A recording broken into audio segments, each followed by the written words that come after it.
AITA for kicking my husband out when our phones got disconnected? Not the a-hole. Long story short, we have been trying to financially recover from my husband hopping jobs and then not actually working at all for about 3 months. Our bank account was emptied. We had to go through a debt consolidation process. I had to empty out a retirement account. We almost got evicted, almost lost both of the vehicles, the whole 9 yards. He started working again, including some overtime. My position is salary, so overtime isn't an option for me. We had a pretty intense conversation in the midst of it all with me telling him that the next time this happens, I wasn't putting up with it. We got caught up on rent, got caught up on the cars, everything.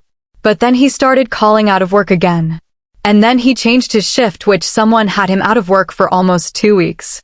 He still has a job. He worked yesterday, but he's been going less and less. His last check was almost $500 less than what it usually is, and that's just for 1 week. Today, I had a doctor's appointment in a different city that I scheduled a decent amount of time before I was supposed to be at work, so I wasn't expecting any calls. I went to my doctor's appointment, stopped to get gas, and then my car wouldn't start. Tried to call my husband, and I got that you're not able to make calls recording. The bill is in his name due to that being an agreement we have. I handle rent, utilities, etc. He handles miscellaneous things. Found a place with Wi-Fi and tried to call him through Messenger. Got that taken care of, but was still a little frustrated at being stranded for a bit with no phone. We get all that dealt with. He calls the phone company to see if we can get an extension or make a smaller payment on it. Nope. It's gonna way too over past due, and this thing hasn't been paid in a few months, with the grand total being over $500, which we don't have. Close, but not quite. My job is a traveling position. Most of my work requires me to have a phone between calls, texts, the whole thing. I am technically on call 24/7. My immediate reaction was, now this man is messing with my job, the one thing I thought he couldn't. I broke down in tears and told him to get out and to not come back until the phone bill was paid. He's not getting a paycheck this week because of how long he was out due to him switching shifts, so that means it'll have to be next week when I get paid. He was pretty much speechless, packed his stuff, and left with one of his friends. I have been a complete wreck since, and I keep wondering if I made the right decision. Am I the asshole for kicking him out? TLDR, husband was out of work for a bit. We were finally starting to recover, but then he started calling out again and our phone got disconnected, so I kicked him out.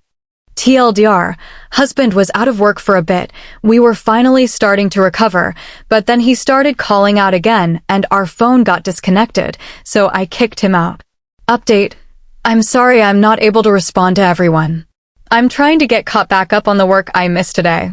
I spoke with him about getting our phone bills split, and he's completely in agreement with it. He is currently at work right now.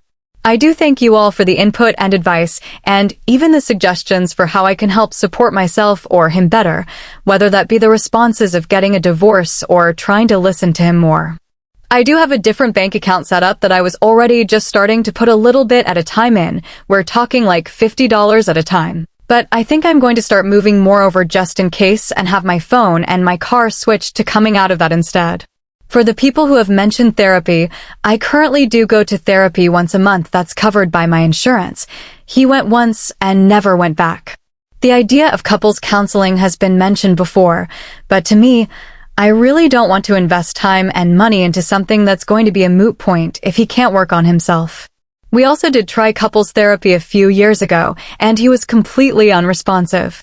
Like legitimately just kind of sat there and gave one-word responses to everything. The therapist got frustrated. It was a whole thing. He also, believe it or not, would use his couples therapy appointments to get out of going to work. And then wouldn't go to the appointment with me. Update 2, more questions that get asked.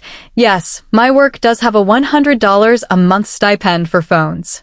The problem is my reimbursement checks go into our joint bank account, which wasn't an issue to me because I thought the phone bill was getting paid. I'm going to start putting those in my second bank account and have my phone bill set to come out of that one. Also, yes, he does have mental health issues. He has anxiety, depression, and ADHD, but he doesn't take his meds often, and it was like pulling teeth to get him to go to therapy because he doesn't like it. He went once and never went back. Also, I didn't want to make a decision the day of because I know I was emotional yesterday, but moving forward, if I put my reimbursement checks and a portion of my check into my bank account each pay period, I can make sure my stuff is covered while also saving up for a deposit and first month's rent for my own place. Our house is currently a 3-bedroom, not something I would need on my own. I might not be able to get a house, but I can definitely afford an apartment on my own.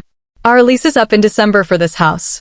He has until then to put some effort into his mental health, show me he can consistently go to work, and manage his own expenses.